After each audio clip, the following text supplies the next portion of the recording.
Yes, good morning everyone. So we start with the next chapter, silence everyone, and that is departmental accounts. Now concept of departmental accounting, हाँ extremely simple chapter, 2 दिन में ख़त्म हो जाएगा most probably. हाँ छोटे छोटे chapters हैं जी. एक बस ब्रांच अकाउंट्स है वो थोड़ा बड़ा है, बाकी अब सब छोटे चैप्टर्स हैं. तो अब ये जो चैप्टर है डिपार्टमेंट अकाउंटिंग, कई सारे बिजनेसेस जो होते हैं, ओके, दे हैव वेरियस सब डिविजन्स. ओके, मीन्स एक ही ऑर्गेनाइजेशन में, एक ही कंपनी में कई अलग अलग तरह के प्रोडक्ट्स में वो डील करते हैं, या मैं ये भी कह सकता हूँ अलग अलग तरह के बिजनेसेस में डील करते हैं. तो जब एक ही कंपनी में अलग अलग तरह के प्रोडक्ट्स या अलग अलग तरह के बिजनेसेस हैं, तो ऐसी company generally internal management use के लिए business wise profit loss calculate करेगी. Okay, department wise profit loss calculate करेगी, product wise profit loss calculate करेगी, so that they can take decision कि किस डिपार्टमेंट में, किस प्रोडक्ट में, किस बिज़नेस में प्रॉफिट है, किस में लॉस है, किसको कंटिन्यू करना है, किसको प्रमोट करना है, किसको बंद करना है, तो वो डिसीजन मेकिंग इजीली ले जा सके. तो कुल मिला के इस चैप्टर में what we need to do is, आपको इनकम एंड एक्सपेंसेस जो भी दिए हुए होंगे, ठीक है, हमारा काम होगा trading P&L account banana, but single column trading P&L नहीं होगा, it will be department wise trading and P&L account. तो मान लीजिए 3 डिपार्टमेंट्स हैं, 3 प्रोडक्ट्स हैं, तो तीनों का अलग अलग ट्रेडिंग P&L बन जाएगा, अलग अलग नेट प्रॉफिट निकल जाएगा. बस ये काम करना है. फॉर एग्ज़ाम्पल, जैसे शॉपिंग मॉल में जाओ आप, अब एक ही मॉल में आपको 50 तरह के प्रोडक्ट्स मिलते हैं. हाँ, पर मैं ये नहीं कहूँगा 50 प्रोडक्ट का मतलब 50 डिपार्टमेंट हो गए. मे बी 5-6 प्रोडक्ट्स कलेक्टिवली एक ही डिपार्टमेंट को रिप्रेजेंट करते हैं. जैसे होता है ना भाई कि आपने कहा इधर फुटवियर है, अब वो चाहे जेंट्स वियर है, चाहे लेडीज़ वियर है, चाहे किड्स वियर है, आप कहेंगे एक ही. क्लोथ सेक्शन में आ गए, ठीक है, चाहे अगेन जेंट्स हो, लेडीज़ हो, किड्स हो, आपने कहा एक डिपार्टमेंट हो गया. अब पता चला वो सब्जी भी बेच रहा है, तो एक अलग डिपार्टमेंट हो गया. वो स्टेपल्स फूड्स भी बेच रहा है, ठीक है, वो एक अलग डिपार्टमेंट हो गया. इलेक्ट्रॉनिक प्रोडक्ट्स भी बेच रहा है, तो आप कह सकते हो वो एक क्या हो गया, अलग डिपार्टमेंट. अब इलेक्ट्रॉनिक प्रोडक्ट्स में हो सकता है वो टीवी भी बेच रहा है और 10 तरह के प्रोडक्ट्स भी बेच रहा है, बट ब्रॉडली आप कह सकते हो बिजनेसेस क्या हो गए, अलग अलग तरह के. क्योंकि एक बिजनेस का मतलब एक प्रोडक्ट नहीं होता. Even a group of products may constitute one single business. Okay, तो अब इस तरह से आप उस कंपनी के अलग अलग बिजनेसेस का क्या करोगे, अलग अलग ट्रेडिंग P&L बनाओगे. हाँ, अलग अलग का मतलब अगर क्वेश्चन है 3 डिपार्टमेंट्स दिए हैं, हम 3 बार ट्रेडिंग अकाउंट नहीं बनाएंगे, 3 कॉलम वाला ट्रेडिंग अकाउंट बना लेंगे और सबका सेपरेट ग्रॉस प्रॉफिट और नेट प्रॉफिट कैलकुलेट हो जाएगा. This is all what we are suppose to do in this chapter. अब इसमें थोड़ी सी मेहनत जो लगेगी, कुछ एक्सपेंसेस जो हैं वो हो सकता है कॉमन होंगे, तो उनको क्या करना पड़ेगा, अपॉर्शन. कॉस्टिंग वाला ओवरहेड्स का चैप्टर, वहाँ पर भी क्या थे, डिपार्टमेंट्स ही थे. वहाँ प्रोडक्शन डिपार्टमेंट, सर्विस डिपार्टमेंट का जमेला था. यहाँ पे ये समझ लो बस 3 डिपार्टमेंट है, यही सब प्रोडक्शन की तरह ही है. जितने भी कॉमन एक्सपेंसेस हैं, क्वेश्चन जो भी आपको लॉजिकल बेसिस देता है उसके हिसाब से बांटने का काम भी करना पड़ेगा. हाँ, बट सारे के सारे एक्सपेंसेस डिपार्टमेंट में बांटे जाएँ वो भी ज़रूरी नहीं है. कुछ एक्सपेंसेस कॉरपोरेट लेवल के होते हैं जिसका किसी भी डिपार्टमेंट से कोई लेना देना नहीं है, तो इवन हम उसको डिपार्टमेंट में अपॉर्शन ही नहीं करते. They are directly charge to my consolidated या कंबाइंड P&L अकाउंट. मतलब ये समझ लीजिए, when I will be preparing my departmental trading and P&L account, मान लीजिए 2 डिपार्टमेंट है A एंड B, दोनों का सेपरेट GP आ जाएगा, दोनों का सेपरेट नेट प्रॉफिट आ जाएगा. अब ये जो सेपरेट नेट प्रॉफिट आया है, अगर मैं ये कहूँ कि कंपनी का ओवरऑल नेट प्रॉफिट कितना होगा, तो आप ये कह सकते हो इन दोनों का टोटल. मैं डिपार्टमेंट ए नहीं था कमा के दिया, बी नहीं था कमा के दिया, तो पूरी कंपनी का ओवरऑल प्रॉफिट क्या होगा, दोनों डिपार्टमेंट्स का टोटल. तो उसके बाद हम क्या करते हैं, एक कंसोलिडेटेड P&L अकाउंट या कंबाइंड P&L अकाउंट और बना लेते हैं. उसमें नेट प्रॉफिट ट्रांसफ़र हो जाएंगे डिपार्टमेंट ए का, डिपार्टमेंट बी का। उसके बाद अगर कोई ऐसी इनकम या एक्सपेंस है जो किसी भी डिपार्टमेंट से रिलेटेड नहीं है, वो इस कंबाइंड P&L अकाउंट में आ जाएगी और फाइनल नेट प्रॉफिट का कैलकुलेशन हो जाएगा। ओके, तो एक्सट्रीमली ईजी चैप्टर। कुल मिला के आपको बस क्वेश्चन है जो भी इन्फॉर्मेशन दे रखी है, हाँ 80% चीज़ें तो डिपार्टमेंट वाइज अलग अलग दी हुई होगी, ठीक है। हाँ, कुछ एक कॉमन खर्चे हो सकते हैं जिसको अपने को क्या करना पड़ेगा, बांटना पड़ेगा। ओके, तो that is all what we need to do. अब तो आप कहेंगे इसके लिए इसी एंटर में कहीं को रखा, 11th-12th में ही हो सकता था, फाउंडेशन में ही हो सकता था। Now what the new thing we have here is many a times may be एक डिपार्टमेंट दूसरे डिपार्टमेंट को अपना गुड्स क्या करता है, ट्रांसफ़र करता है। We call it as inter departmental transfers. आप कहें वो कैसे होगा जब सब अलग अलग बिजनेसेस में डील कर रहे हैं? How one department can transfer its products to another department? Quite possible. Okay, आप कभी कभी शॉपिंग मॉल में गए, वहाँ पे एक ऑफ़र चल रहा है, ठीक है कि टीवी ख़रीदने पे 2 किलो आलू फ्री, ठीक है। क्या भी महंगा क्या है मेरे को नहीं मालूम है, टमाटर नींबू फ्री, हाँ नींबू तो हाँ जी, तो आप टीवी ख़रीदने पे 2 किलो नींबू फ्री, ठीक है। हाँ, तो अब उस केस में वो डिपार्टमेंट जो टीवी वाला है वो ऑब्वियसली उसको नींबू भी तो चाहिएगा। अब या तो वो बाज़ार से ख़रीद के लाए, और नहीं पता चला अपने ही कंपनी में एक दूसरा डिपार्टमेंट नींबू बेच रहा है, उसी से ख़रीद लो। तो एक डिपार्टमेंट दूसरे डिपार्टमेंट को भी क्या कर सकता है, गुड्स ट्रांसफ़र कर सकता है। और जब ये ट्रांसफ़र होगा, be very clear, department A ने अगर डिपार्टमेंट बी को गुड्स ट्रांसफ़र किए तो ए के लिए वो क्या काउंट होगा, सेल्स, बी के लिए क्या काउंट होगा, परचेज।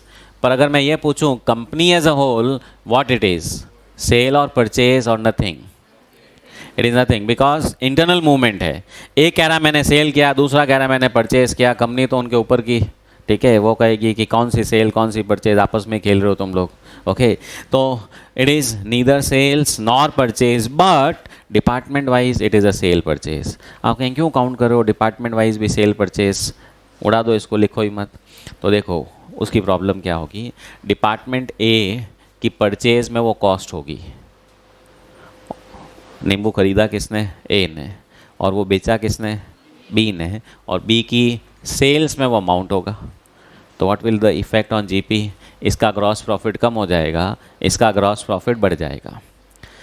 तो अब डिपार्टमेंट का जो इवैल्यूएशन है वो गलत हो जाएगा, आपको लगेगा ए फालतू है, वो कह रहा है मैं क्या करूँ, सब नींबू तो अड़ोस पड़ोस वाले डिपार्टमेंट वाले ले जाते हैं, क्या ऑफ़र में देना है, हमारी सेल बढ़ानी है। ओके, तो फॉर परफॉर्मेंस, अच्छा जब बड़ी ऑर्गेनाइजेशन में when I talk of departments, her department का मैनेजर अलग अलग होगा, उसका परफॉर्मेंस इवैल्यूएशन भी उसके डिपार्टमेंट के रिजल्ट पे डिपेंड करेगा। तो इसलिए ऐसा तो होगा ही नहीं कि आप कहेंगे अब क्या सेल परचेज लिखनी उड़ा दो।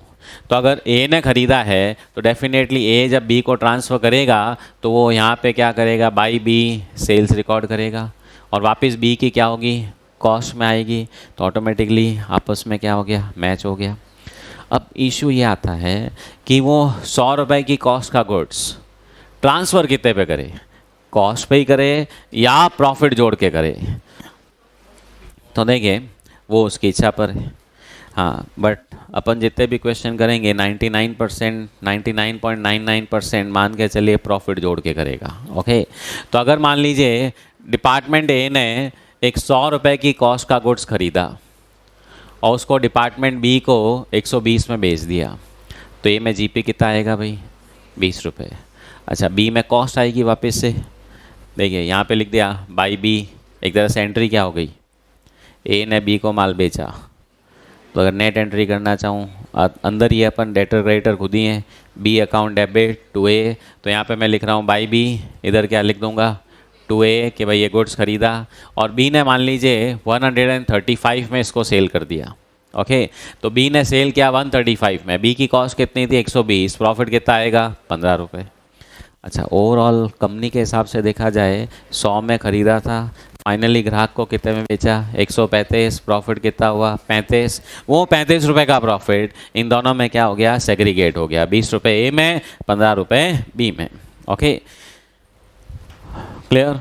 तो कुल मिलाकर के अगर एक डिपार्टमेंट दूसरे को गुड्स ट्रांसफ़र करता है तो एक के लिए सेल, दूसरे के लिए परचेज। और अगर मान लीजिए कॉस्ट पे ट्रांसफ़र करता है, कोई दिक्कत नहीं, इधर 100 आएगा तो इधर भी 100 आएगा, इधर प्रॉफिट 0 होगा तो इधर, अच्छा टोटल प्रॉफिट पे कोई कमी नहीं होने वाली है।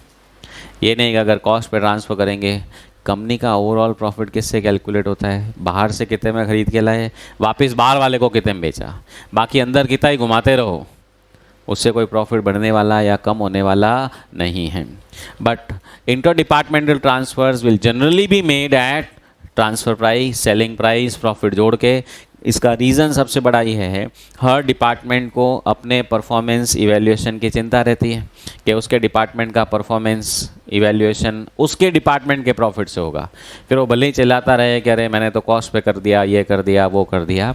हाँ, इवन कॉस्टिंग में we have a concept of responsibility centres, आगे जाकर के आएगा, profit centre, revenue centre, cost centre. Okay, तो जो डिपार्टमेंट्स को आपने प्रॉफिट सेंटर बना दिया, प्रॉफिट सेंटर का मतलब उस डिपार्टमेंट का परफॉर्मेंस इवैल्यूएशन होता है, उसने प्रॉफिट कितना कमा के दिया। और जब प्रॉफिट सेंटर है तो ये डिपार्टमेंट ए बी को जब गुड्स देगा, वो कहेगा कॉस्ट पे नहीं दूंगा, वह क्यों दूं आपको, बाज़ार में बेचूंगा, 120 में बिकता है, आप बाज़ार से ख़रीद के ले आओ 120 में। क्योंकि उस डिपार्टमेंट के मैनेजर का बोनस, इंसेंटिव, परफॉर्मेंस इवैल्यूएशन सब किस पे डिपेंडेंट है, उसके डिपार्टमेंट का प्रॉफिट कितना आता है। तो अगर उसका डिपार्टमेंट का ये प्रोडक्ट 120 में बिकता है, वो कहेगा बी को कि काम करो आप बाज़ार से ले आओ, मेरे को बाज़ार में बेचने दो, कितने में, 120 में। ठीक है, so that way the inter departmental transfers will be at profit and therefore the trading accounts will be made at their respective sale price and purchase cost. A ने बी को बेचा है, ए के लिए सेल, बी के लिए purchase, और जो इसकी सेल प्राइस है वो सामने वाले के लिए क्या हो गई, कॉस्ट हो गई। क्लियर। इवन से final we have a complete chapter on transfer pricing. ये ट्रांसफर प्राइसिंग है। इनकम टैक्स में भी से फाइनल में आप पढ़ोगे ट्रांसफर प्राइसिंग रूल्स। ठीक है, इंटरनेशनल ट्रांसफ़र प्राइसिंग आती है उसमें, जिसमें कंपनीज अपना टैक्स भी बचा लेती है। ठीक है, एग्जाम्पल HUL का नाम सुना होगा, Hindustan Unilever, it is subsidiary of Unilever PLC। Okay, a London based company, नाम हिंदुस्तान लीवर है, हिंदुस्तान की नहीं है। ओके, हाँ, same way they have Nepal lever limited. ठीक है, नेपाल में भी कंपनी है, पाकिस्तान में भी है। ठीक है, हर जगह उनकी कंपनीज है। नाउ इंडिया में suppose tax rate is 30%, Nepal में मान लीजिए 20% है। इंडिया में कोई प्रोडक्ट बनाया 100 रुपये में और वो नेपाल में 150 में बिकता है, इंडिया में 120 में बिकता है, या मान लो 150 में, इंडिया में भी 150 में बिकता है ना, उनको इंडिया में बना के नेपाल में भेजना है। वो क्या करेंगे, 100 का 100 में ही ट्रांसफ़र करेंगे। इंडिया में प्रॉफिट कितना आएगा, 0। नेपाल में प्रॉफिट कितना आएगा, 50। 50 पे टैक्स कितना लगेगा, 20%, 10 रुपये।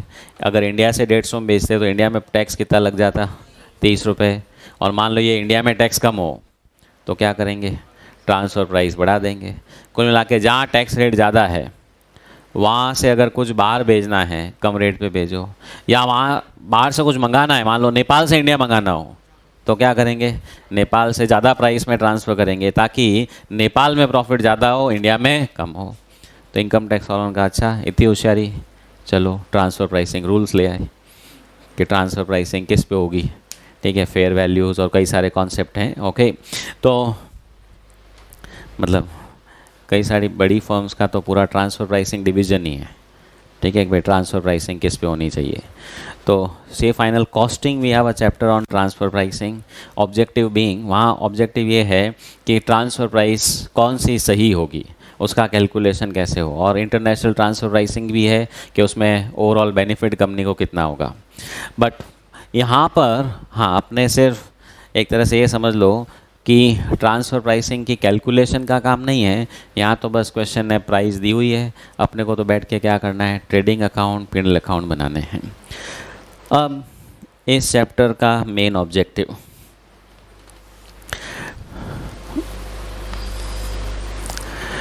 डिपार्टमेंट ए ने सपोज 1 लाख का गुड्स खरीदा और 1,20,000 में बी को ट्रांसफ़र कर दिया।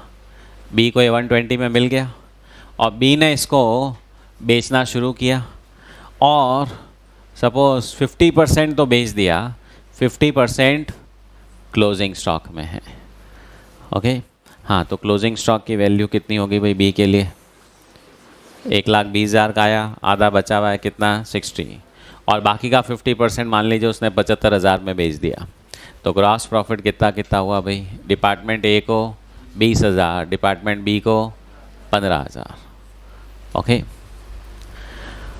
अब ये जीपी आ गया 20,000 और 15,000।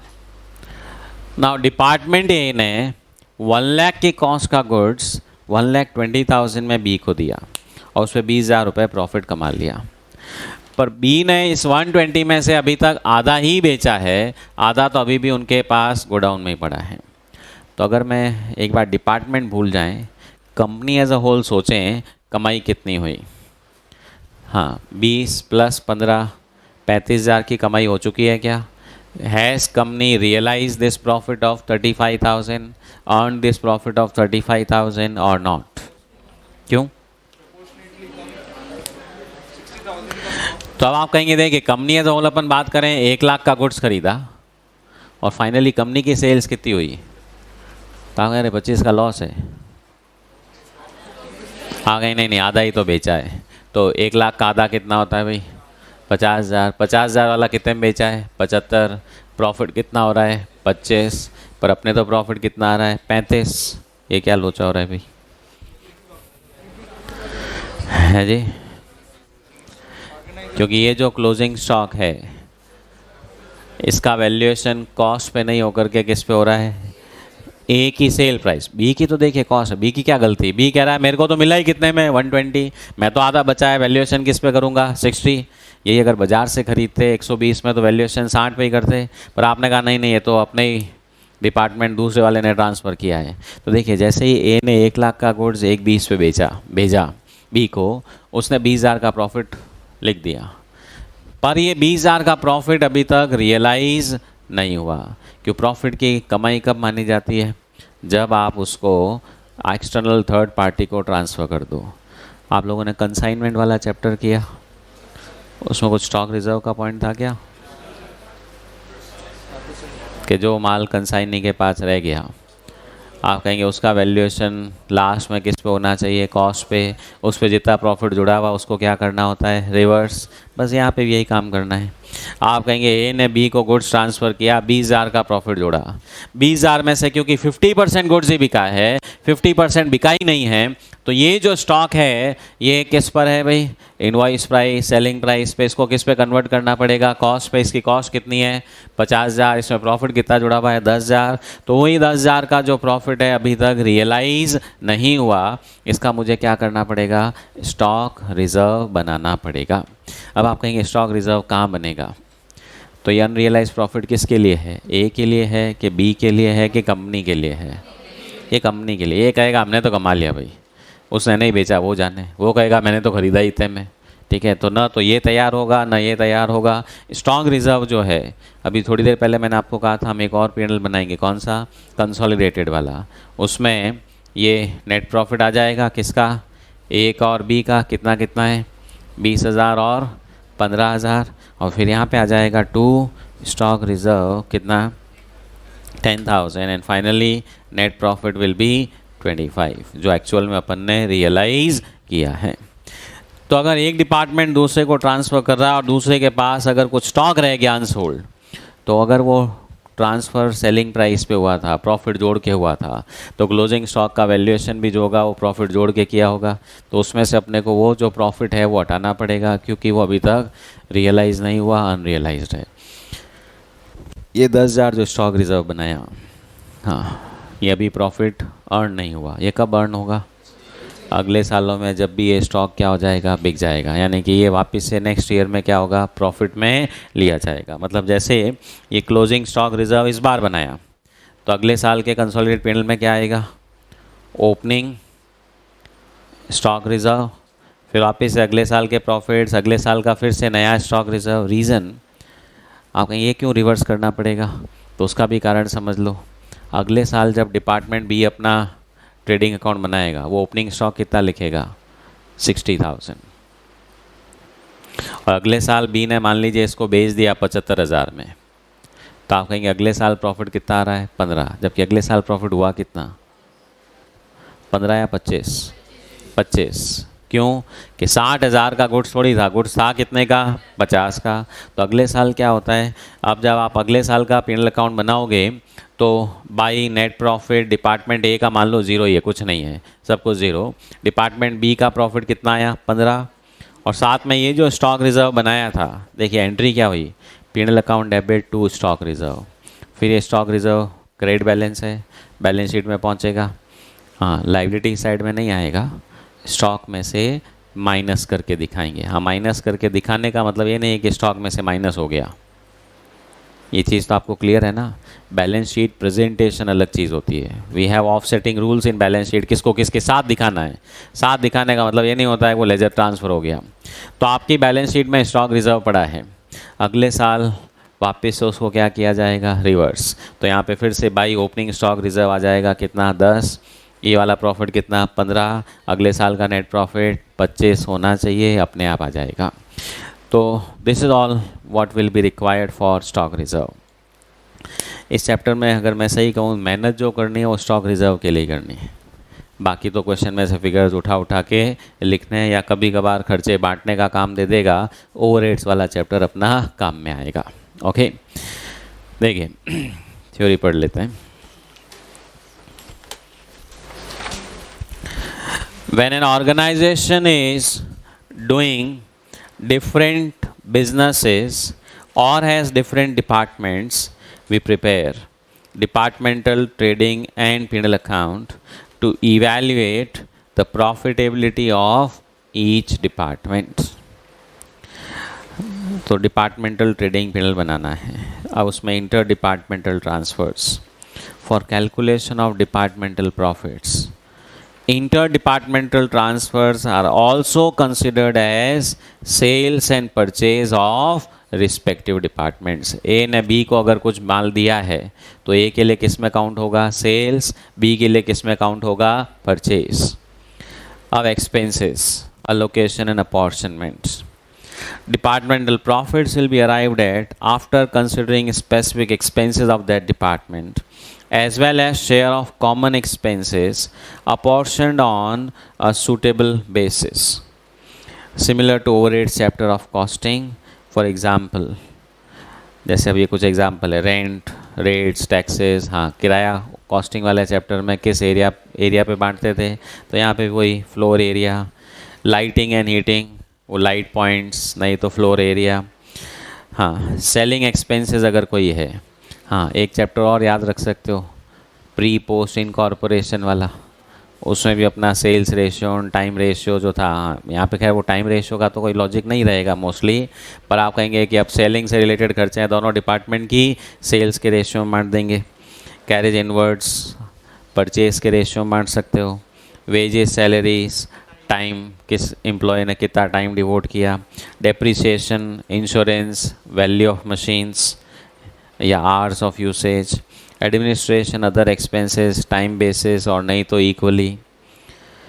लेबर वेलफेयर न, वही चाय कॉफ़ी का खर्चा, number of employees, PF, ESI, wages, salaries. ठीक है, तो टाइम पास के लिए कोई इसका यूज़ नहीं है इतना, क्वेश्चन जैसा कहेगा वैसा कर देंगे। अब सबसे खास बात, क्वेश्चन ने कोई खर्चा दिया है पर कैसे बांटना है कुछ नहीं लिखा है, ना उससे रिलेटेड कोई बेसिस है। मान लो रेंट का खर्चा दे दिया, अब एरिया ही नहीं दिया, ए का कितना, बी का कितना। ठीक है, वेजेस कॉमन दे दी पर यही नहीं लिखा है कैसे एम्प्लॉयज़ कहाँ पे कितना है क्या है, तो आप कहेंगे अब कैसे बांटे, कुछ बेसिस ही नहीं है। मतलब खर्चा है पर उससे रिलेटेड बेसिस कुछ तो होना चाहिए। ठीक है, आप कहेंगे चलो सबसे बढ़िया वाला नहीं, थोड़ा सेकेंड लेवल का भी, और कुछ बेसिस तो हो। मान लो कोई बेसिस ही नहीं है, you should be very happy, झगड़ा ख़त्म हुआ, बांटना ही नहीं है, कंसोलिडेटेड P&L में। तो नोट देखिए, if basis of apportionment is not given, such common expenses will be charged to consolidated P&L. Matter over. Next, adjustment for stock reserve. When interdepartmental profits transfers are at selling price and such goods are in stock with the receiving department, ये interdepartmental goods किस पे transfer हुए भाई, selling price, और ये जो माल दिया ये रिसीविंग डिपार्टमेंट के कहाँ पड़ा है, क्लोजिंग स्टॉक में, then unrealized profit has to be adjusted by making stock reserve.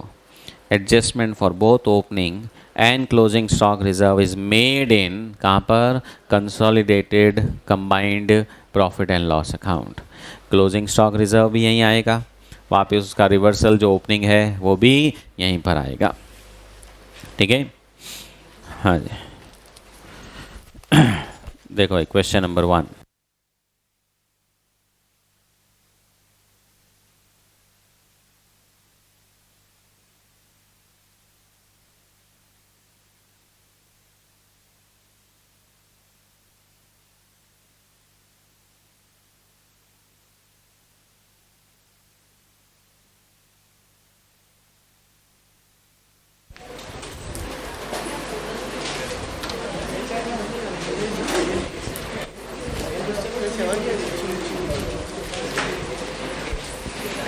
Yes देखिए, क्लास असाइनमेंट क्वेश्चन,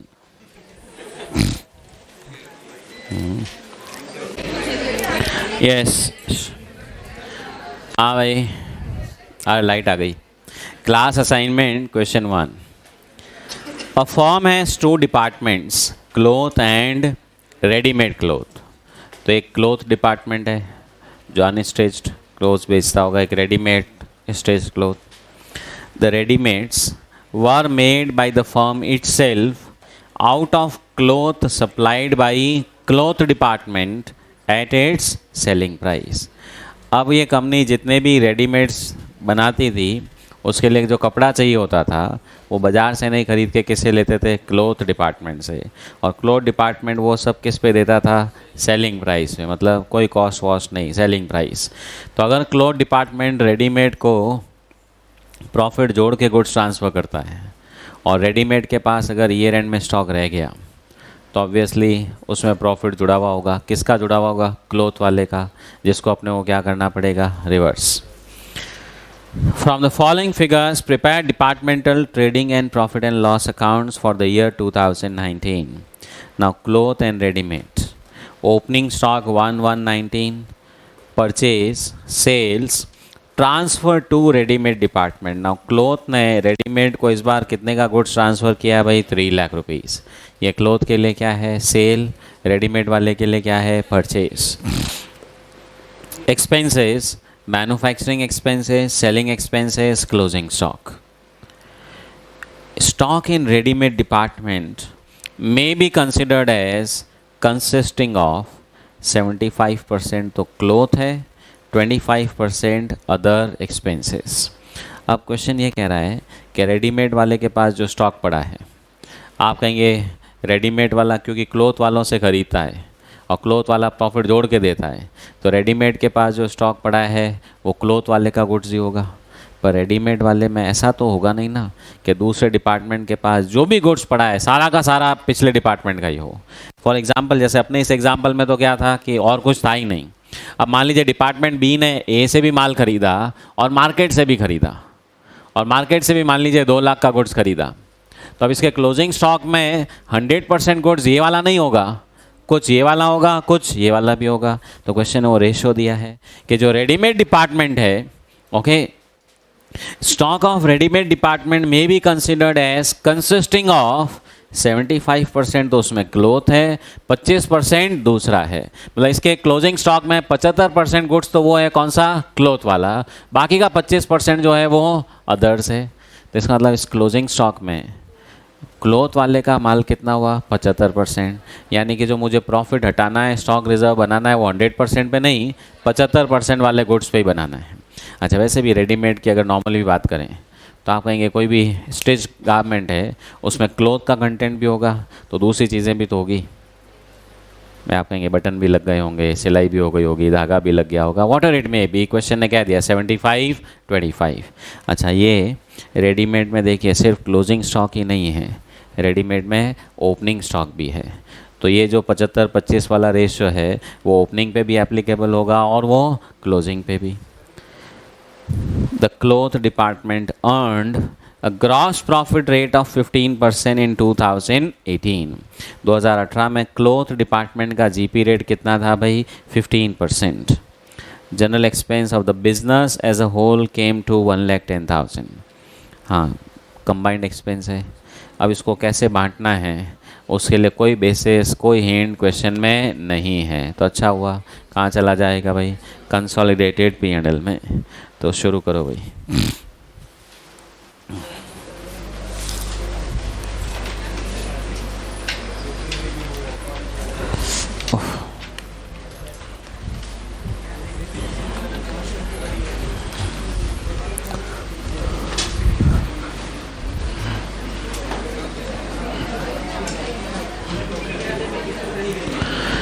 यस हाँ हेडिंग लगाइए departmental trading and profit and loss account. Departmental trading and profit and loss account for the year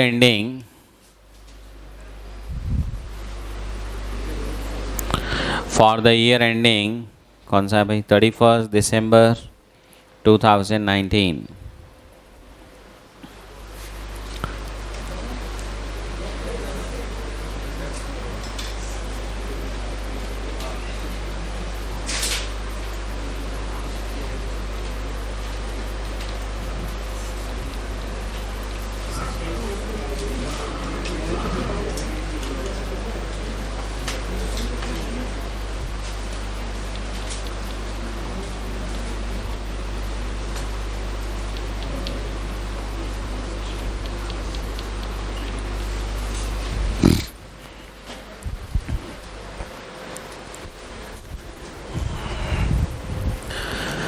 हाँ जी बस question में से जो information है पहले कॉपी पेस्ट कर दो सब। हाँ ओपनिंग स्टॉक क्लोथ वाले का 3 लाख, रेडीमेड वाले का 50,000। परचेजेस हाँ क्लोथ वाले की 20 lakhs, रेडीमेड 150।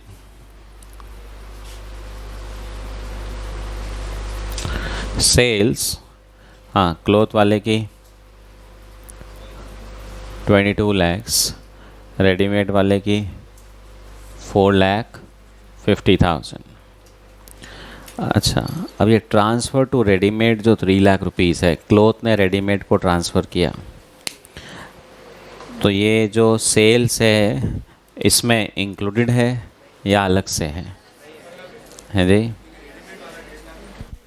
तो सुन लो भाई इस चैप्टर में बाय डिफ़ॉल्ट कुछ नहीं कह रखा हो तो हम यही मानेंगे जो सेल परचेज क्वेश्चन में दी हुई है वो एक्सटर्नल सेल एक्सटर्नल परचेज है, उसमें इंटर डिपार्टमेंटल ट्रांसफ़र इंक्लूडेड नहीं है। ओके हाँ अब कोई क्वेश्चन अगर अदरवाइज़ कह दे कि sales includes this purchase includes this तो अलग बात है, अदरवाइज़ हम सेल परचेज में इंक्लूडेड नहीं मानेंगे, मतलब ये अलग से ही लिखना है।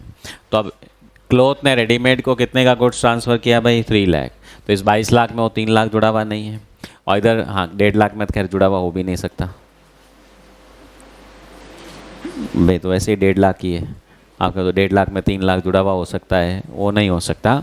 ओके तो by transfer to readymade department कितना 3 लाख, ये इसके सेल्स में लिख दिया अपन ने।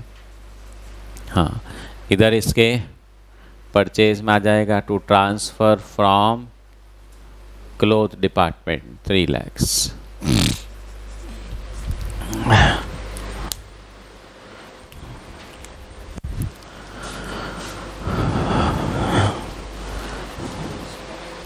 फिर एक्सपेंसेस है एक मैन्युफैक्चरिंग के और एक सेलिंग के। हाँ ट्रेडिंग में कौन सा वाला आएगा भाई मैन्युफैक्चरिंग एक्सपेंस, हाँ क्लोथ में तो कुछ है नहीं, रेडीमेड में 60,000. By closing stock, cloth department 2 lakh, readymade department 60,000. So you get the gross profit.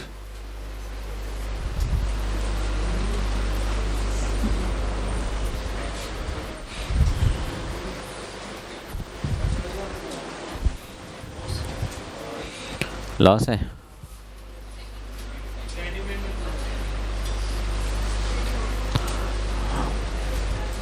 बोलो भाई. 50,000 का लॉस, 4 lakh.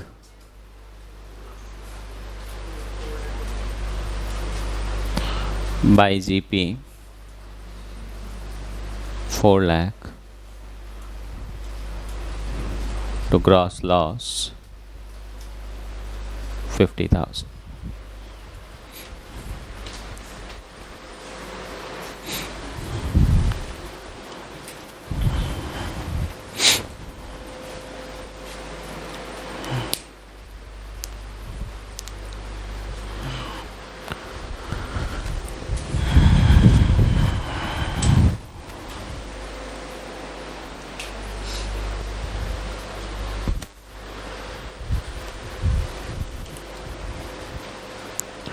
ठीक है.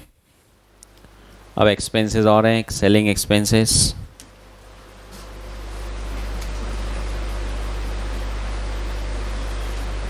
हाँ कितना कितना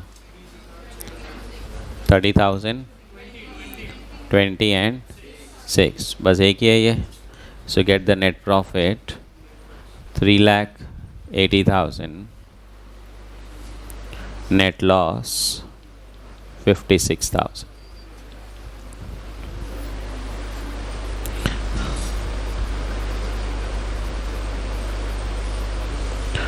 Consolidated P&L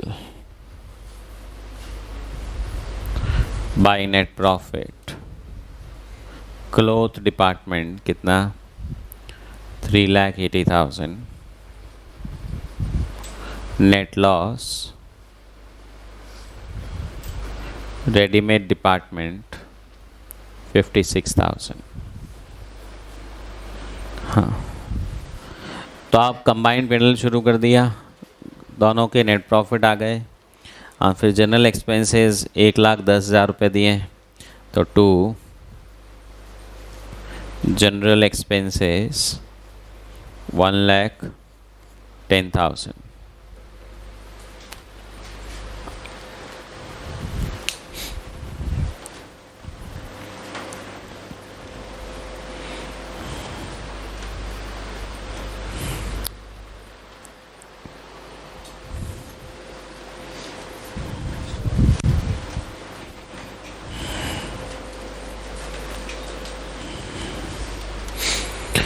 अब अपना काम बचा है स्टॉक रिजर्व वाला.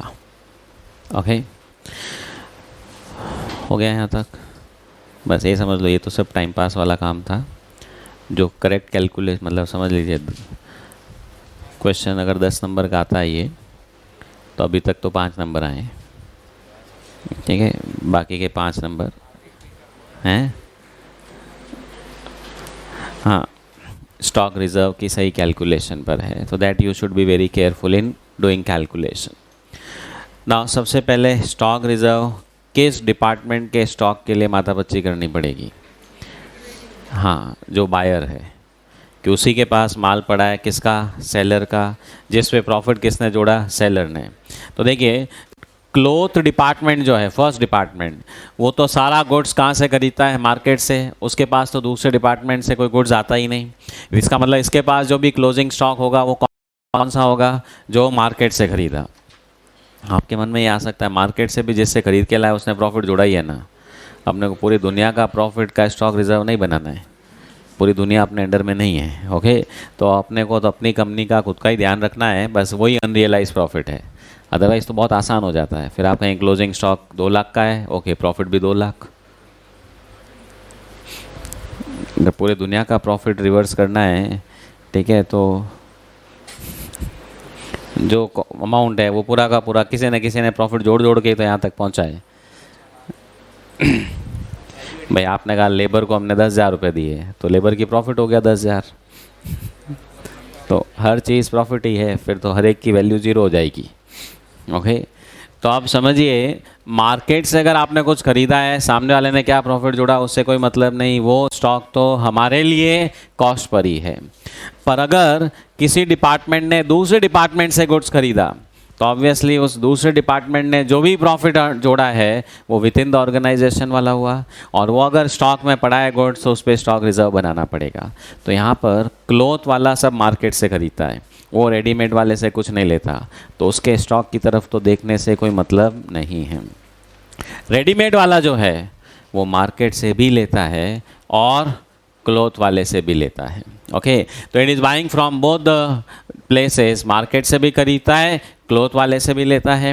तो अब ईयर एंड में उसके पास में जो भी स्टॉक बचा हुआ है, हाँ, उसमें से कुछ क्या होगा क्लॉथ और कुछ क्या होगा मार्केट वाला, मार्केट से जो खरीदा। तो अब जो क्लॉथ वाले से खरीदा है जी, ओ सॉरी, अच्छा ये लॉस था। तो ये जो 60,000 का स्टॉक है इसमें से कुछ क्या है क्लॉथ का कंटेंट है और कुछ जो मार्केट से परचेज किया, और क्वेश्चन ने क्या दिया हुआ है 75% और 25%। अच्छा, ये सिर्फ क्लोजिंग स्टॉक के लिए एप्लीकेबल नहीं है, ये मेरे ओपनिंग के लिए भी एप्लीकेबल है, क्योंकि डिपार्टमेंट इस बार तो शुरू हुआ नहीं, पिछली बार से था। आप कहीं हमको क्या मालूम पिछले साल भी खरीदा था क्या, तो अगर ऐसा कुछ होता तो क्वेश्चन सिर्फ कह देता क्लोजिंग स्टॉक में ये है, ओपनिंग में कुछ नहीं करना है, नहीं तो हम तो ओपनिंग पे भी लेंगे और क्लोजिंग में भी। आप कहेंगे ओपनिंग में फिर क्या रेशियो लेंगे, वही 75-25। ओके, तो अब लिसन केयरफुली, तो आप कहेंगे ठीक है 75% 25% करो तो भाई 60,000 का 45,000 रुपये, ये वो गुड्स है जो क्लॉथ डिपार्टमेंट से आया। मतलब मैं ये कह सकता हूँ ये जो 3 लाख रुपीज़ का गुड्स आया है उसमें से 45,000 का गुड्स अभी भी क्लोजिंग स्टॉक में पड़ा है, और ये जो 45,000 में क्लॉथ वाले ने भेजा है ये कॉस्ट पे भेजा कि सेलिंग प्राइस पे भेजा है, सेलिंग प्राइस, यानी कि इस पर प्रॉफिट जुड़ा हुआ है। प्रॉफिट किसने जोड़ा, क्लॉथ वाले ने, एक रेडीमेड वाले ने, क्लॉथ वाले ने। तो आप कहेंगे ये प्रॉफिट हटाना है, तो प्रॉफिट के लिए जीपी रेट चाहिए। तो अब जीपी रेट किसकी काम आएगी, क्लॉथ वाले की या रेडीमेड वाले की। तो आप कहेंगे जिसने प्रॉफिट जोड़ा उसकी रेट काम आएगी। तो ये 3 लाख में इसने तो ख़रीदा है, बेचा इसने, तो अब इस 3 लाख रुपए में कितना प्रॉफिट जोड़ा गया, हाँ उसकी जीपी रेट चाहिए।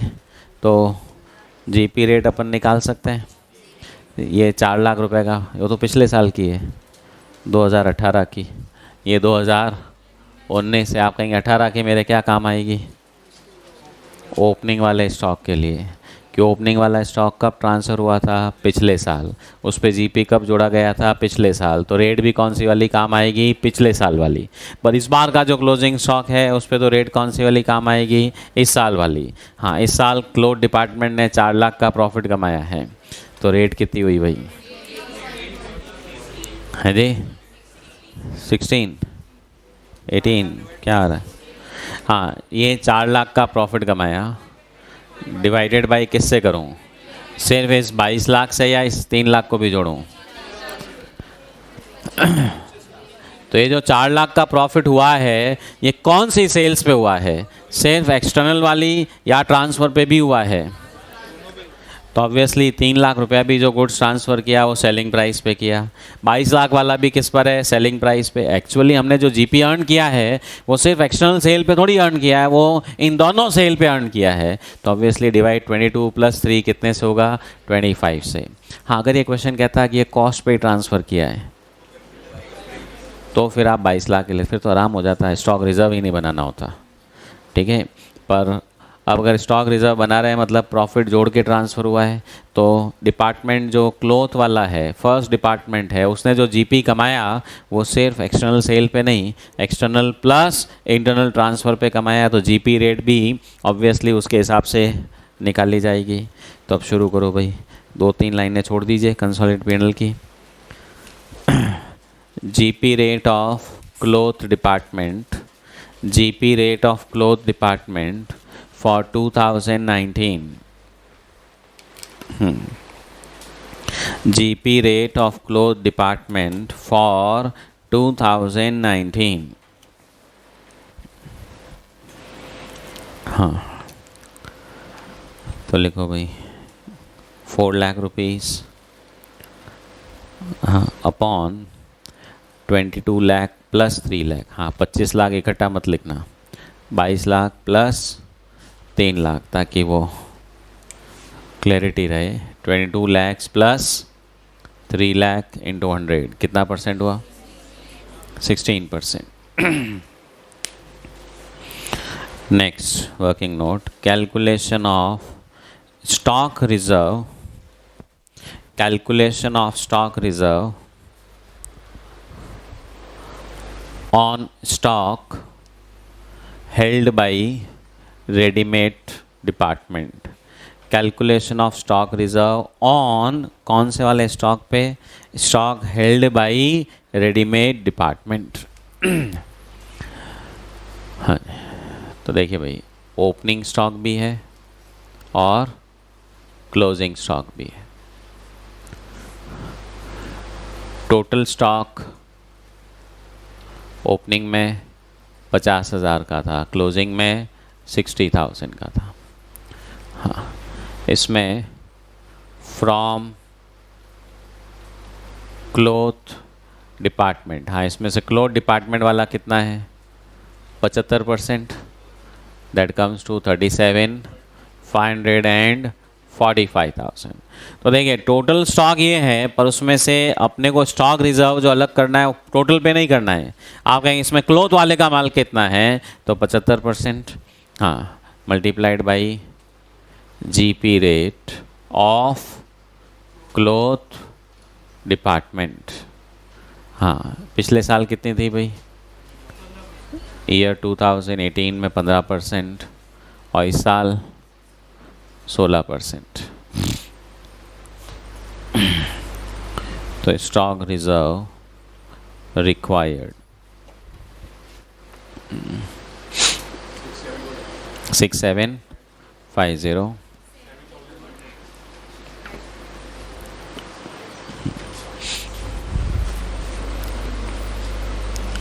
by opening stock reserve 6750,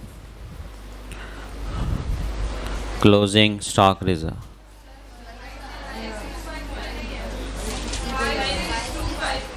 कौन सा, ये वाला 5625,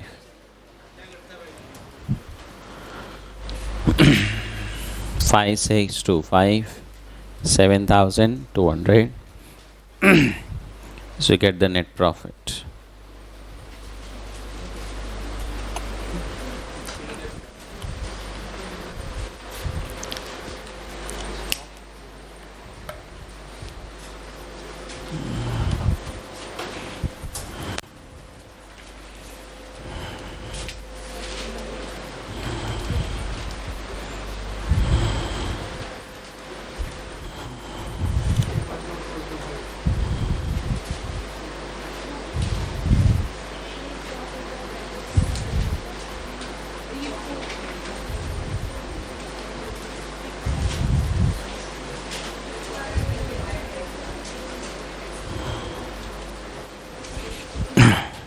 Yeah, done.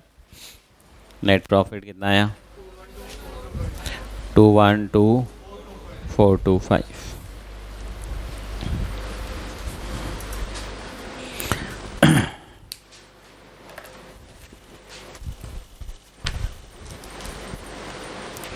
Yes, finished. Next question 2.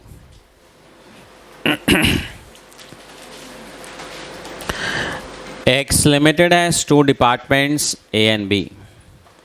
From the following particulars, prepare departmental trading account and consolidated trading account for the year March 19. अब क्वेश्चन कह रहा है डिपार्टमेंटल ट्रेडिंग भी चाहिए और साथ में कंसोलिडेटेड भी चाहिए। तो ठीक है, हम 3 कॉलम बना देंगे, A, B एंड टोटल। भाई दूसरी बार कौन बनाएगा? कंसोलिडेटेड P&L की बात नहीं कर रहा है क्वेश्चन, क्या कह रहा है? Consolidated trading. अच्छा, वैसे भी शेयर होल्डर्स को, पब्लिक को जो ट्रेडिंग पैनल दिखाया जाएगा वो कौन सा वाला होगा? कंसोलिडेटेड वाला। अच्छा, कंसोलिडेटेड में और कुछ थोड़ी आना है, इन दोनों की ओपनिंग को जोड़ दो, इन दोनों की परचेज को जोड़ दो, सेल को जोड़ दो। हाँ, ये वाला जो ट्रांजैक्शन है, ये 3 लाख की सेल और ये 3 लाख की परचेज, ये आउटर कॉलम में जाएगी ही नहीं, एक तरह से म्यूचुअल कैंसिलेशन की तरह हो जाएगा। बाकी सब तो बस सिंपली जोड़ जोड़ के लिखना है, दोनों के जीपी जोड़ देंगे, that becomes consolidated gross profit. Now, opening stock at cost, purchase, carriage inwards, wages, sales, purchase goods transferred by B to A by A to B। इस बार दोनों एक दूसरे को माल छिपा रहे हैं। Then finished goods transferred by B to A by A to B। Return of finished goods, low sales return और है, by B to A, A to B। ठीक है, मतलब वही होगा, ग्राहक नहीं होगा तो आपस में खेलते होंगे कि मैं तेरे को बेचता हूँ तो मेरे को बेच दे। हाँ, closing stock, purchase goods, finish goods. Now हाँ, परचेज गुड्स, फिनिश गुड्स, दो तरह के गुड्स ट्रांसफ़र हो रहे हैं ना भाई। देखिए, परचेज गुड्स का मतलब ट्रेडिंग, फिनिश गुड्स का मतलब मैन्युफैक्चरिंग। तो ए और बी बाज़ार से गुड्स खरीदते हैं, कुछ तो यूँ ही ट्रांसफ़र कर देते हैं, कुछ को मैन्युफैक्चर करके फिर ट्रांसफ़र कर रहे हैं, फिर वापस रिटर्न भी आ रहा है, and so on. Purchase goods have been transferred mutually at their respective departmental purchase cost। बहुत बढ़िया हुआ, स्टॉक रिजर्व ही नहीं। But finished goods at departmental market price, पर finished goods जो ट्रांसफ़र किए एक दूसरे को वो प्रॉफिट जोड़ के किए हैं। And 20% of finished stock closing at each department represented finished goods received from other department। हाँ, ऊपर जो क्लोजिंग स्टॉक देखिए अलग अलग दिया है, परचेज गुड्स इतना, फिनिश गुड्स इतना। क्वेश्चन कह रहा है जो फिनिश गुड्स का स्टॉक पड़ा है इसमें से 20% जो है, ओके, वो कौन सा वाला है? जो दूसरे डिपार्टमेंट से आया था। मतलब ए के पास जो फिनिश गुड्स का स्टॉक पड़ा है उसका 20% स्टॉक कहाँ से आया है? बी से। बी के पास जो फिनिश गुड्स का स्टॉक पड़ा है उसका 20% कहाँ से आया है? ए से। अच्छा, दोनों ही एक दूसरे को ट्रांसफ़र कर रहे हैं। तो स्टॉक रिजर्व आप कहेंगे सिर्फ ए के गुड्स पे ही नहीं, बी के गुड्स पे भी बनाना पड़ेगा, पर पूरे पे नहीं, सिर्फ 20% वाला। बाकी 80% तो खुद का ही है जो उन्होंने मार्केट से परचेज़ किया। अच्छा, क्वेश्चन ये सिर्फ क्लोजिंग की बात कर रहा है, ओपनिंग के बारे में कुछ नहीं कह रहा है। हाँ, ओपनिंग का ब्रेकअप भी नहीं दिया है, परचेज कितना, फिनिश कितना, और लिखा भी साफ साफ यही है, क्लोजिंग स्टॉक ब्रैकेट में कौन सा वाला, मतलब वो फिनिश्ड वाला, फिनिश ब्रैकेट के अंदर क्लोजिंग वाला। इसका मतलब इसमें मुझे ओपनिंग में कोई मेहनत नहीं करनी है, सिर्फ क्लोजिंग के लिए करनी है। शुरू हो जाओ भाई। Departmental trading and P and L account.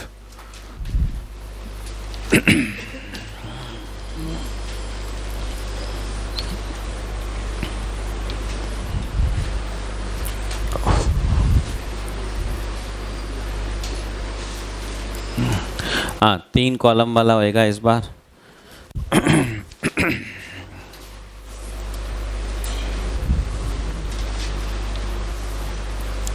So department A, department B, total A B total.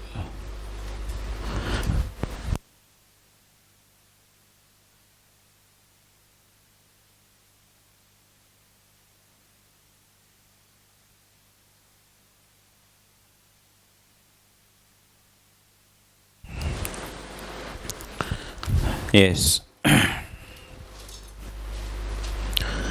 To opening stock. Department A 40,000, B 24, total 64. Purchases Department A 184, B 136. 330, 320. Carriage inward है तो इधर ही आएगा, 4,000, 4,000, 8,000. Wages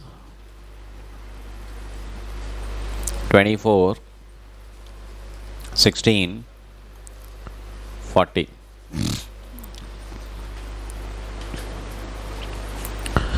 Sales 280, 224,504। हाँ जी, अब ट्रांसफ़र की बात हो रही है। हाँ, बहुत ध्यान करना भाई। यहाँ पे बी ने ए को ट्रांसफ़र किया, तो किसकी सेल किसकी परचेज़? बी की सेल्स ए की परचेज़। गलती से भी अड़ोस पड़ोस कर दिया थोड़ा सा, तो लिखना तो था बी की सेल में, आपने लिख दिया इधर ए में। और कई बार ऐसा भी हो सकता है सेल परचेज़ दोनों एक ही कॉलम में टिका दिए, कि बी के सेल में लिख दिया, बी के परचेज़ में लिख दिया। तो थोड़ा सा हाथ पे और दिमाग का कोऑर्डिनेशन बराबर रखें, किसकी सेल में लिखना है और किसकी परचेज़ में लिखना है। तो by purchase goods transferred by B to A, तो बी की सेल्स में लिख दूं भाई कितना? 20,000। बाई ए टू बी, ए ने बी को किया कितना? 16,000, तो ए की सेल्स में। हाँ बिल्कुल इत्मीनान से लिखो ये। वैसे भी आपको टू और बाई तो पता ही है, बाई बी मतलब बी में लिखना है, टू ए में लिखना है। मैं याद करने के तरीके बता रहा हूँ, नहीं तो अपने बी ने ए को ट्रांसफ़र किया, तो बी की सेल ए की परचेज, तो बी की सेल में लिख दिया। हाँ, अब ये ए की परचेज में आएगा। हाँ, पहले इधर निपटा लो भाई। To purchase goods transferred by B to A, तो ए को कितने का गुड्स आया भाई? 20,000। बाई ए टू बी, हाँ बी को गुड्स कितना आया? 16,000। कंपनी एज अ होल ना तो ये सेल में आएगा ना परचेज में आएगा। By finish goods transferred by B to A, हाँ फिनिश गुड्स में देखिए सेल्स भी और रिटर्न भी है, तो अपन नेट ही लिखेंगे। तो देखिए बी ने ए को 70,000 का गुड्स ट्रांसफ़र किया। हाँ हाँ, थोड़ा सा इधर ध्यान दीजिएगा, स्टॉप राइटिंग। बी ने ए को 70,000 का गुड्स ट्रांसफ़र किया, तो इधर 70 लिख देता एक बार तो, पर वापस रिटर्न भी आया। हाँ, रिटर्न कौन सा वाला माइनस करूँ भाई? 20,000 वाला, 14,000 वाला। बी ने जो ए को बेचा है वो रिटर्न कौन करेगा? तो देखो return of finish goods by A to B देखना पड़ेगा। ए ने बी को वापस रिटर्न कितना किया है? 14,000। ओके, तो बी ने ए को 70,000 का भेजा, उसमें से ए ने वापस कितने का दे दिया? 14, यानी कि नेट कितना हुआ? 56। हाँ, आपने ब्रैकेट में लिख दो 70,000 माइनस 14,000 कितना? 56। हाँ, बाई ए टू बी। हाँ, ए ने बी को कितने का गुड्स बेचा है भाई? 80,000 का। उसमें से अच्छा ए ने बी को बेचा है तो रिटर्न कौन करेगा? बी। तो बी ने ए को कितना रिटर्न किया है? 20,000। तो ए की नेट सेल्स कितनी हो गई? 60,000। इधर to finish goods transferred by B to A, तो ए में कितना लिखना है भाई? 56 by A to B, B को मिला 60। हाँ, आउटर कॉलम में ये ट्रांजैक्शन नहीं आएगा।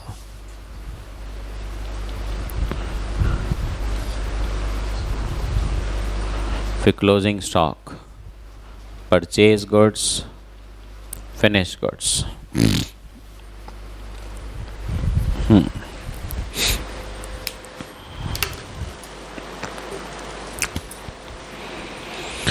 हाँ जी, परचेज गुड्स कितना? 9 and 12, 21,000। फिनिश गुड्स कितना? 48 and 28, 76। Get the GP.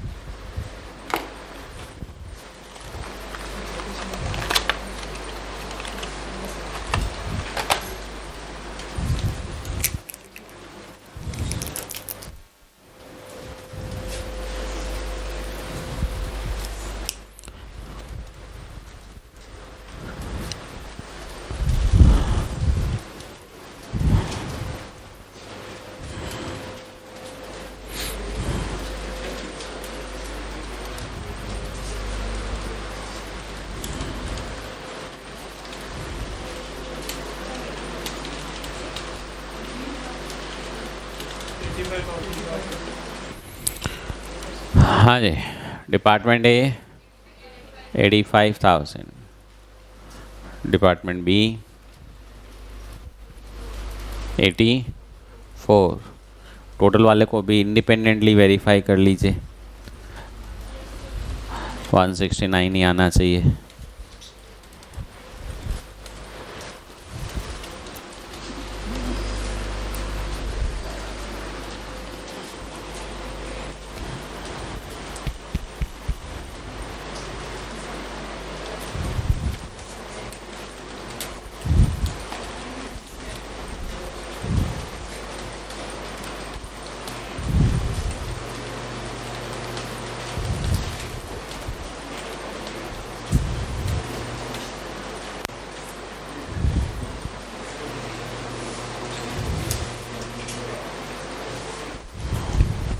Yes, ठीक है। नाउ पे टेंशन, जीपी रेट निकालनी पड़ेगी स्टॉक रिजर्व के लिए। हाँ, पहले वो नीचे बना लीजिए भाई, कंसोलिडेटेड P&L, क्योंकि खर्चे तो कुछ और दिए ही नहीं। By gross profit, department A department B 85,000 84,000। हाँ, to closing stock reserve, opening तो आना ही नहीं यहाँ पर, और फिर नेट प्रॉफिट आ जाएगा। अब स्टॉक रिजर्व किस किस को बनाना है भाई? हाँ, इस क्वेश्चन में तो आप कहेंगे ए को भी बनाना है, बी को भी, क्योंकि क्वेश्चन में लिखा है कि दोनों का जो है फिनिश गुड्स का स्टॉक पड़ा है, इसमें से जो 20-20% है वो कौन सा वाला है? जो दूसरे से आया था। तो ए के पास जो स्टॉक पड़ा है वो कहाँ से आया? बी के पास जो पड़ा है वो कहाँ से आया? ए। तो जीपी रेट ए की भी चाहिएगी और बी की भी चाहिएगी।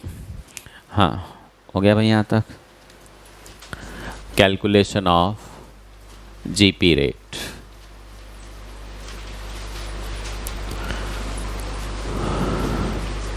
Department A department B. हाँ, जीपी रेट निकालो भाई। ए का प्रॉफिट है 85,000 डिवाइडेड बाई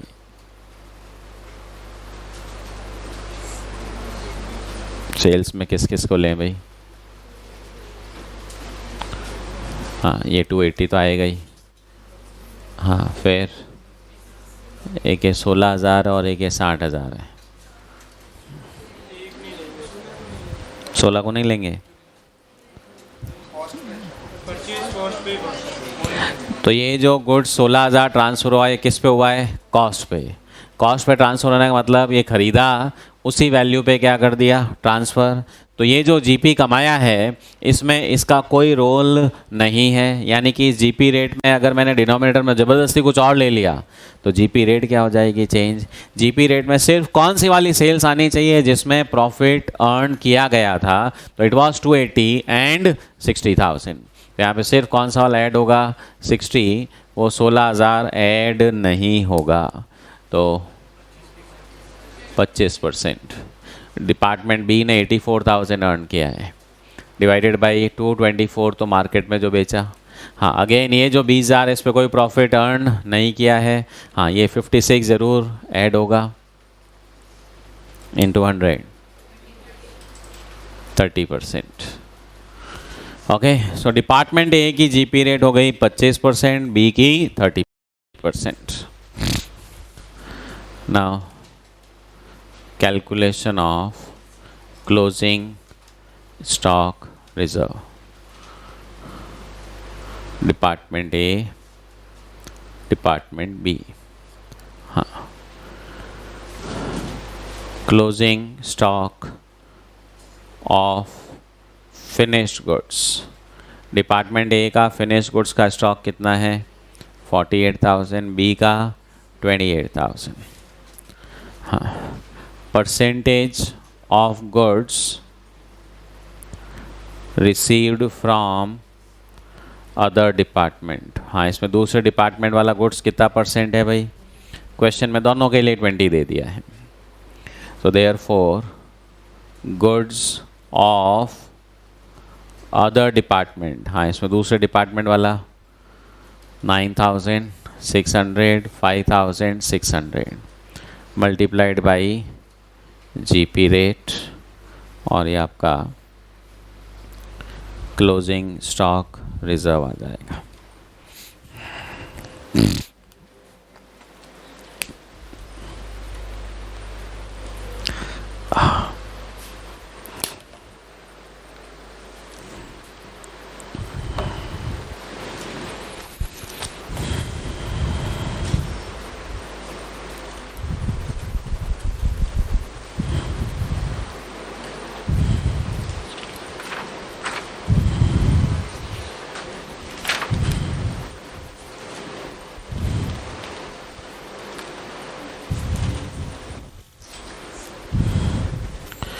यस,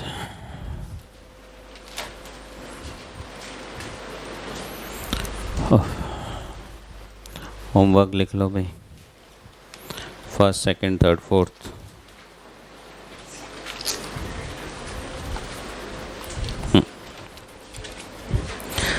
हाँ जी, क्लोजिंग स्टॉक रिजर्व निकाल लिया है।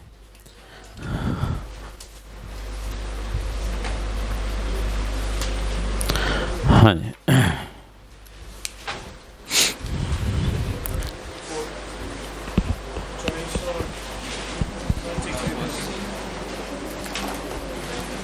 तो कहाँ 5600 रुपये का स्टॉक। अच्छा, अभी तो यहाँ तक ही लिखा है वुमेन का। हाँ जी, फिनिश विवान। जीपी रेट डिपार्टमेंट ए में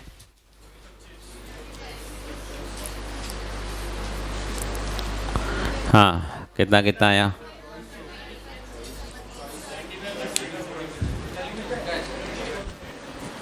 ये 25%।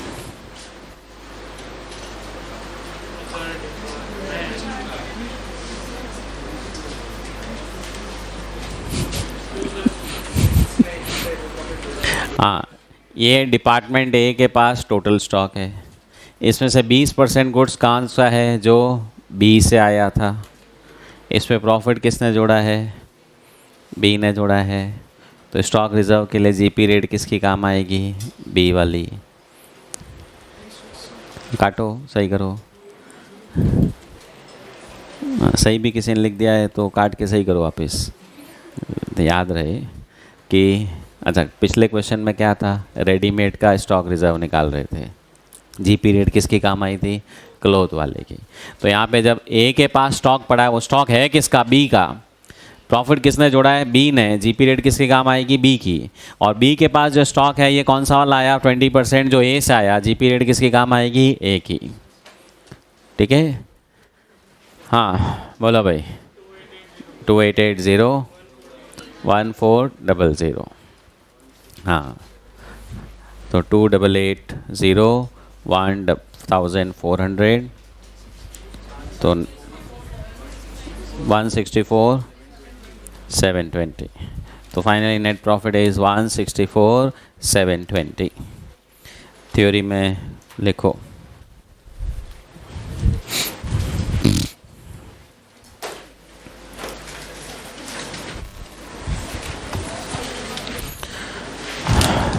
Calculation of GP rates. Calculation of GP rate. हाँ लिखिए। While calculating GP rate,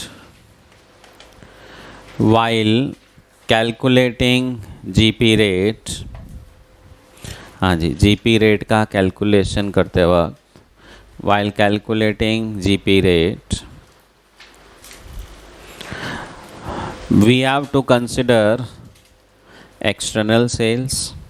We have to consider external sales as well as those interdepartmental transfers, as well as those interdepartmental transfers which have been made, which have been made those interdepartmental transfers which have been made at selling prices, at selling prices. Note लगाओ. If interdepartmental transfer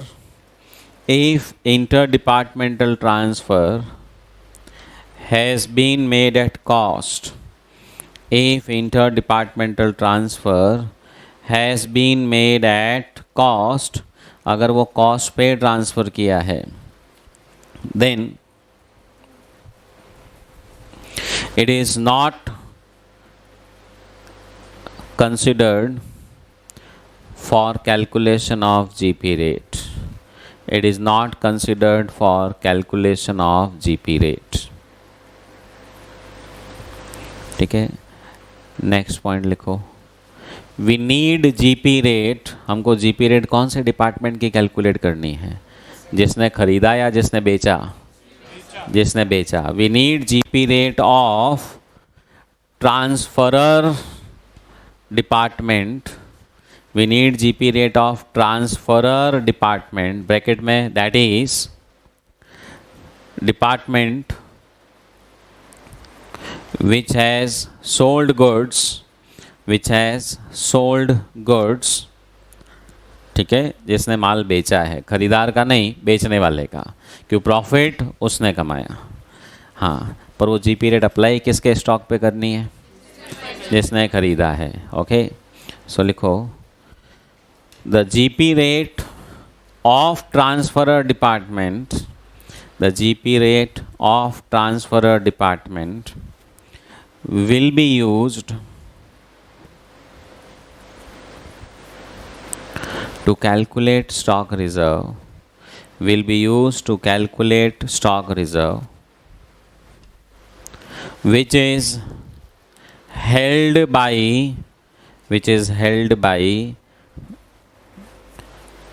transferee department bracket में purchaser, which is held by transferee department only in respect of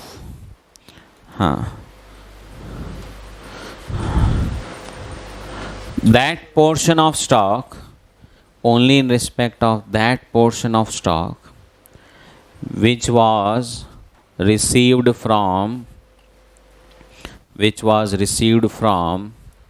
selling department. ठीक है. तो ए ने B को माल बेचा, GP rate किसकी निकालोगे? ए की. स्टॉक किसका पकड़ोगे? बी का.